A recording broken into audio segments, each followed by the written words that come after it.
While I introduce you, Mr. Sa'id Al-Hamim, would you please make your way to the stage as well? And I will do it slowly so that you don't have to rush. But please come. No, please. Sa'id Al-Hamim has many years of experience in both the humanitarian and development sectors, with many international organizations, including GIZ, DRC, CARE, Save the Children, and he currently works with Diakonie Katastrophenhilfe as the Programs and Partnership Manager. I'm sorry that you're by yourself on the stage. I will stay here as well, just to make sure that there's some company. My question for you is, what roles should INGOs and other actors play in aligning climate action with the HDP nexus in Yemen? Thank you so much. Also, I'm a member of the technical working group for the nexus.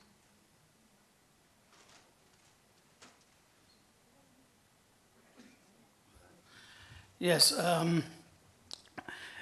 I have also some remarks to the climate change before I go to the role of the actors.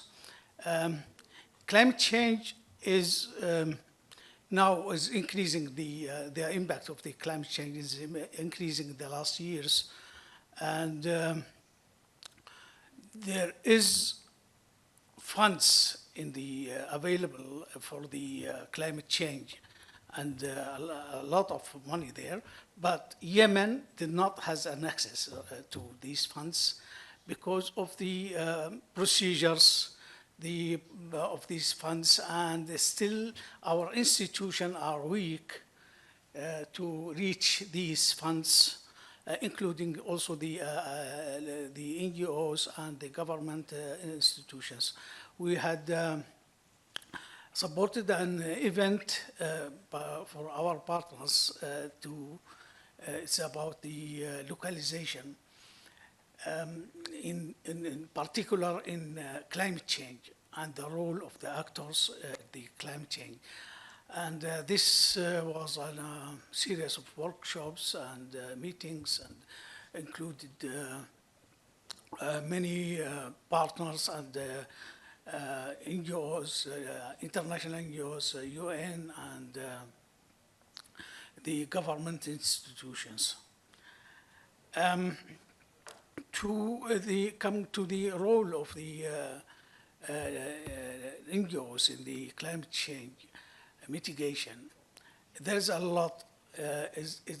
Now, as mentioned before, I think by someone here, we have the conflict, the political conflict now right on, but sometimes the conflict can be end. But the climate change will go for many years. And Yemen is one of the countries that is suffering from the climate change, drought, water scarcity, is flood, is hurricane, cyclones, and this is it's increasing from year to year. But also the climate change has also some opportunities which we are not using till now. It is by the irrigation, more land if we have the good infrastructure in Yemen for to make use of the overflooding in the country. But still, these funds are not reachable, at least at the moment. So one of the role of the NGOs to advocate for simplify the procedures and the funds for climate change. I mean, simplify that is not means that to ignore transparency or donor regulations or requirements, but maybe it is to have certain categories for the funds that less funds can be for less procedures and policies. Also, the NGOs could play a role in anticipatory actions.